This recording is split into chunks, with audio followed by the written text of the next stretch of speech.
Yes, us. Welcome to the Kefi Life Podcast. My name is Kiki Vale, and I'll be your guide to creating a life of Ola Kala, all is well. Together, we'll get back to the basics, and we'll explore fresh new ways to flourish in mind, body, and soul the Greek way. You can look forward to interviews, stories, essential self-care strategies, recipes, and actionable takeaway Ola Kala moments. This is going to be so much fun. Let's get going. Πάμε! Our Lexi for this week is Fotografía. Fotografía, or photograph, can be a lifelong memory. I adore my photographs, especially when they capture a person or people whom I love. These days, with the advent and use of iPhone, it is customary to preserve photographs on the device and simply refer to them as often as one likes. How about we take our beloved fotografías and put them in a book? It's very easy. Select your faves, download to Shutterfly, and start creating Fotografía book or Viβλio by adding meaningful captions. Fotografía, timeless and tangible.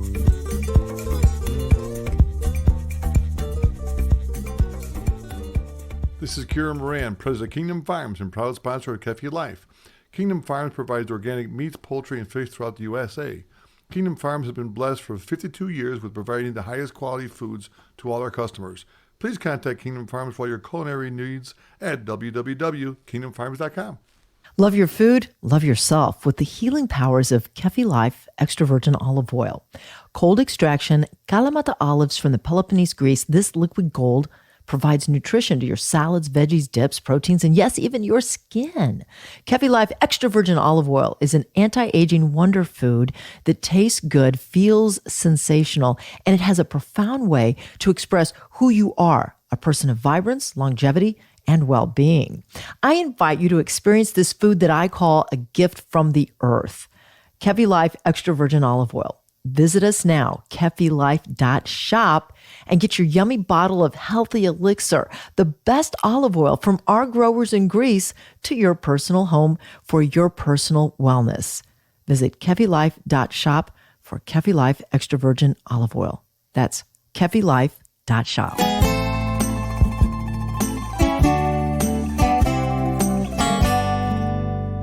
A recent photo shoot with photographer Alexis Goettsch got me thinking about the power of a picture. And yes, the eyes always tell the story, but how to capture that story? I've invited Alexis to join the Kefi Life podcast and share her professional tips to achieve the perfect headshot and picture for your professional and personal journey in this life. Welcome, Alexis. Thank you for having me, Kiki. It is such a pleasure and honor. I should also say, welcome back from Europe. You were just over there. You literally just got back. How was it? It was wonderful. It was my first time back since COVID, and it was just a wonderful time. My oldest just finished high school, so we went and we visited some friends in London. And then the highlight, we met my parents in the Tuscany area and spent a lot of time with their friends there. And it was wonderful reconnecting with people we haven't seen in a while and just enjoying the life in Italy. How was the energy overseas? Was it positive? Was everybody, because what I'm finding, a lot of my friends are going to Europe, it's specifically Greece and Italy. And I'm telling you, the flights are sold out. The prices are expensive. Everybody is flocking to Europe. Yeah, it's true. I mean, it was very crowded. I rarely saw any masks, to be honest with you. There were definitely some hiccups with one of the flights that we had, but, you just have to have that kind of mode of just go with the flow and kind of get in the zone when you're traveling and you'll eventually get to your destination. You just have to kind of go with the flow. Great attitude. That can always make things go a little bit easier. Did you take, since we're talking about photography today, I did notice on one of your Insta pages, I think it was, a picture of Big Ben, I believe it was. It was a really cool shot. Did you take any pictures or make any memory with mesmerizing pictures? That clock picture was just really cool.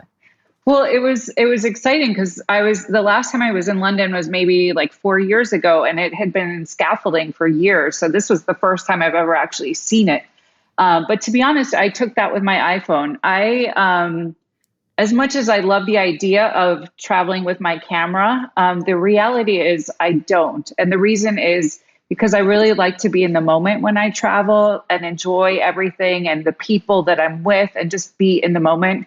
And as much as I love taking photos, when I take a photo, I'm extremely focused on capturing the perfect shot. And I tend to have tunnel vision and miss out on a lot of things. You're cracking me up. My problem is always that I miss everything because I'm trying to take 100 pictures and I'm like, wait, it's Yeah. over. All right, we're talking to. Oh, yeah, go ahead. I was just going to say, well, you'll always find a better picture in a guidebook somewhere than what you can take anyway. So that's what I go with.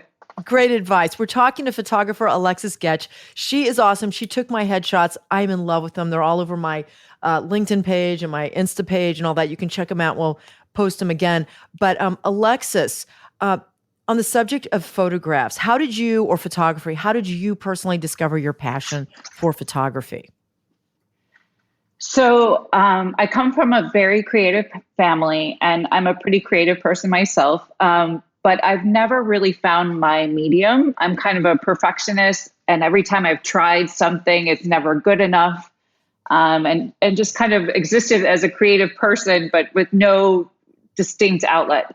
A few years back, I was having problems in my marriage and was in therapy.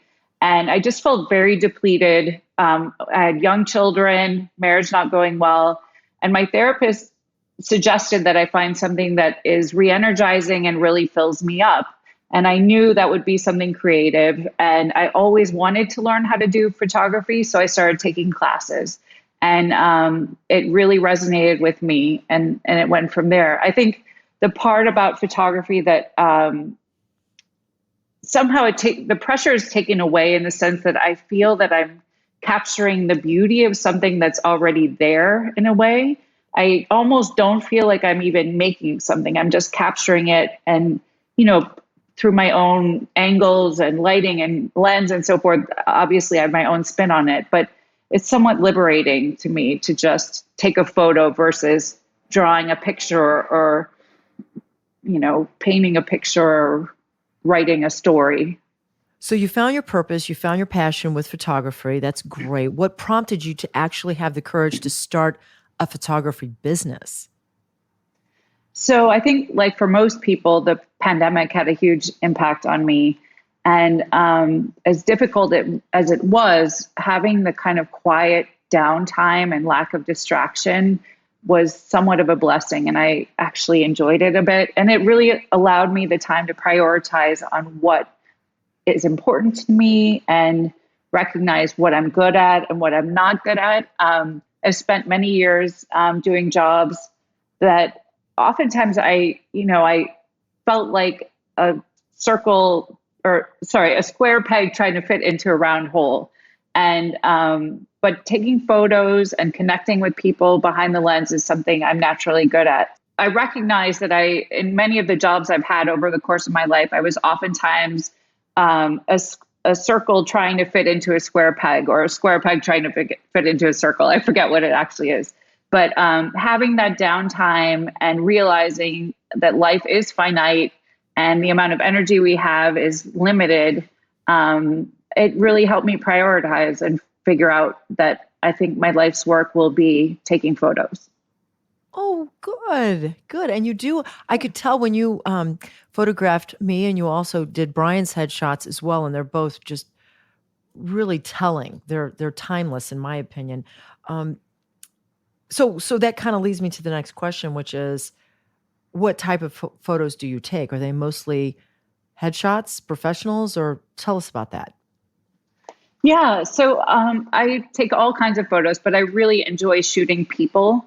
From a business standpoint, I'm focused on corporate headshots, personal branding, some portraiture as well, but that's what I'm focused on. And I also really love collaborating with people who are starting new businesses or have something to say, and kind of creatively working together to create something that is beneficial to them.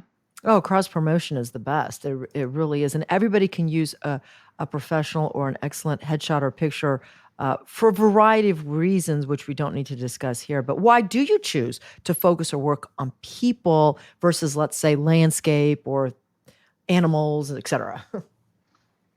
Yeah, I see beauty everywhere, but I find people to be incredibly fascinating and interesting. I really enjoy connecting with people, and I feel that, and especially one-on-one. And I think when I connect with someone through the process of taking photos, it's just very enriching and enjoyable, and I really love that experience. And I was looking at some of the timeless pictures. There's a picture, and I forgot the name of it now. It was a photograph that was taken of a woman during the Great Depression, and they Oh, modeled. yeah. That one's called the I forget now, but it's a woman in the Great Depression, and she's got her two sons, and she's looking straight forward. Yeah. And then there's two boys with her. I'll get the name of that, but there's so much emotion in that picture, and the picture the blogger was talking about the eyes. Yeah. That's something that you probably, I don't know how you focus on that, how you position your person, but really there's so much to a person by looking in their eyes.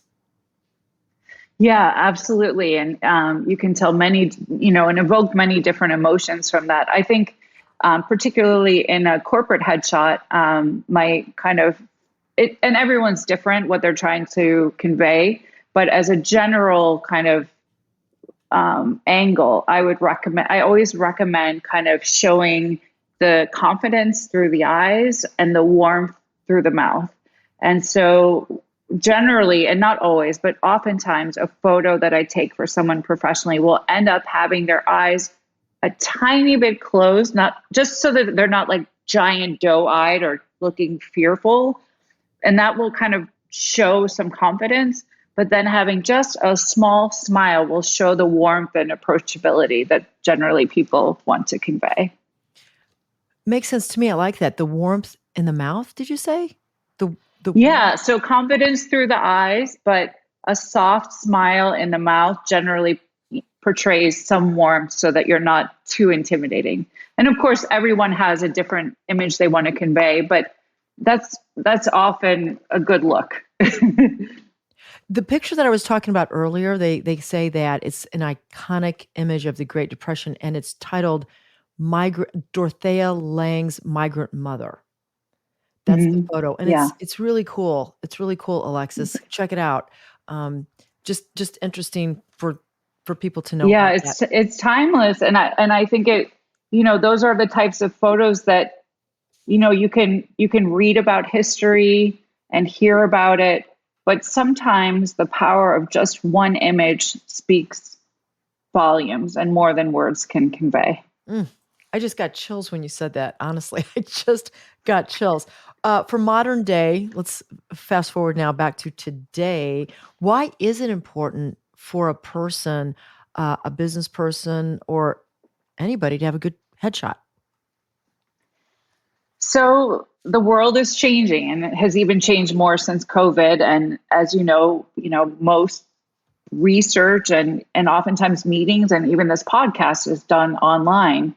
And as much as we hate to admit it, your appearance does matter and has an impact on what people think of you. And I do think it's important to make the effort to I'm not talking about overly retouched Instagram photos. I'm just talking about if someone Googles you, which generally will happen, if someone's asking you on a date or an interview or anything, they are going to Google you. So why not have a nice photo of yourself pop up as the first impression? So the other thing is, companies and their online presence also makes an impact. So, when someone is interested in doing business with your organization or company, they will Google and look up that website as well. And it really does make a difference people want to see the faces of the people in the organization.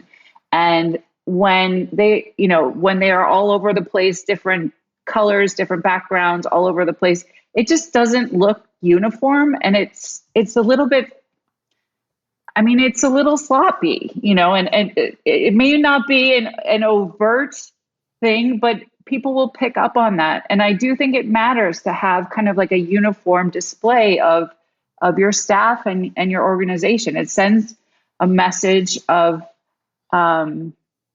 what's the word? Continuity and a real culture. And also respect for someone, for oneself. Because when you meet someone and you're trying to do business or you're trying to make an impression, it can be in any setting. They don't have to have the most expensive outfit on or the most expensive haircut done, etc. But everything has to look polished and put together. Yeah, doesn't absolutely. have to. I think it helps. Which comes to the next question which is how should someone prepare for a photo shoot with you? Let's say, Alexis Goettsch. So if we're talking more of just, a professional headshot, I think, grooming is the most important thing for women. If you have your eyebrows plucked properly, facial hair, and then your hair on your head, keep it really just as kind of in place as necessary. I would say, I know I flip my hair all the time, but in a photo, it's actually good to keep it kind of in a static position. For men, shave like properly. Truthfully, like I know it hair grows back all the time, and obviously, if you have a goatee or a beard or whatnot, that's fine. But just hair facial grooming is important. And then in terms of clothes, personally, I really believe less is more. I think simple, like no patterns, no stripes, ideally no jewelry, as you'll remember. I mean, if something's important to you, absolutely wear it. But I really think less is more, because we want what the photo ultimately is very small that this person, that is being viewed.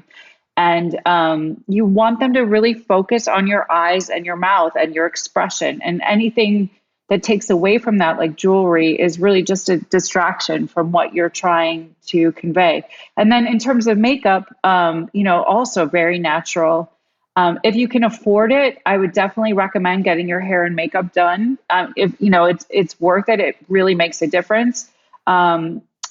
If, one other option, if you can't, just going to the makeup counter somewhere, if you buy like a new foundation or something, oftentimes they'll do your makeup for you.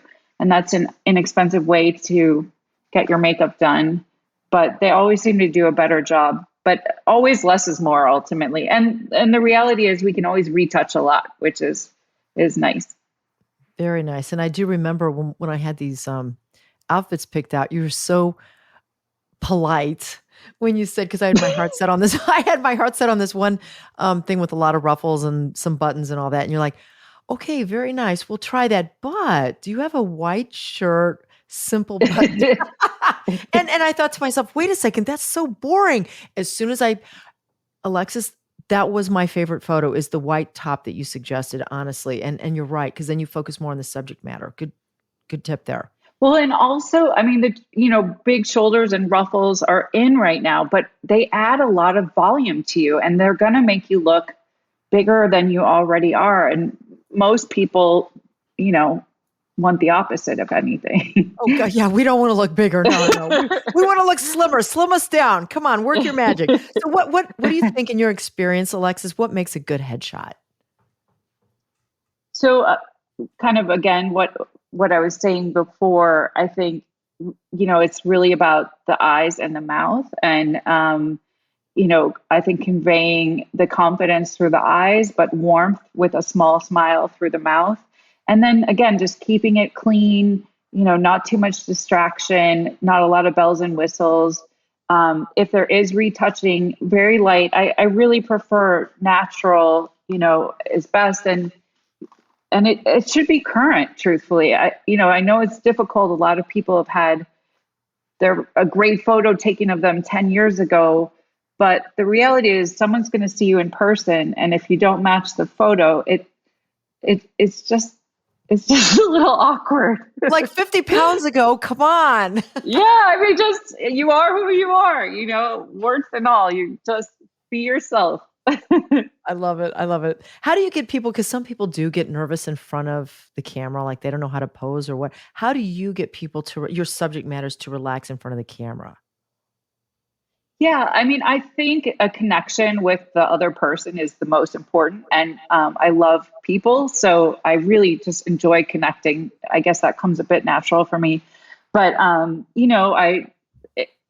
music is always fun, or, and not taking things too seriously, trying to just take it lighthearted, trying lots of different things, being silly just to loosen up. And, sometimes we'll nail it really fast. And then sometimes it'll take a long time, to really just break down and get there. But I think that's one thing I really don't like to rush. I mean, of course, I can do it quickly, but, if feeling rushed often takes away from the experience. And part of, in my opinion, and I'm not a professional photographer, but part of my experience with a really memorable photo is the emotion I feel when I look at the photo. And what comes to mind is, like, say, for example, when a couple gets married, maybe they, it's after a kiss, or they've embraced each other and they've looked at each other, and you're able to capture an emotion through a headshot. Because I really feel, when I looked at, like, even myself, when I go to your page and I see all your people that you photographed, I see personality. I really feel something. I can almost say I know that person. Well, that's the goal. So, Alexis, you have this business, you have photographed numerous people now, and this is full on. You've decided, this is my career after your experience in your education, et cetera. What's next for you as your business grows? So professionally, I'm starting to travel a bit and do shoots of organizations in other markets, which is exciting. And I'd like to continue that. But on a more personal level, I'd really like to use my craft to help elevate the voices of other people that maybe aren't heard as much. So I'd really like to partner with organizations and causes that might need photos. I actually have a client that I recently shot who is starting a non-for-profit focused on women's health, and I'm excited to collaborate with her. So those types of things really mean a lot to me. And yeah, I guess also just, I really do enjoy the creative process of collaborating with others, whether it's professionally or pro bono. I just find that really gratifying and special. Good things. So that has meant sometimes, ending relationships or saying no to things, because I'm a people pleaser. So that's been hard, but I think it's the right thing to do. Hear, hear. Well, this has been a ton of fun. I hope people will check out your website, Alexis Goettsch, and see the wonderful work that you do. And I would like to wish you a happy summer. You too. I hope I get to see you again soon.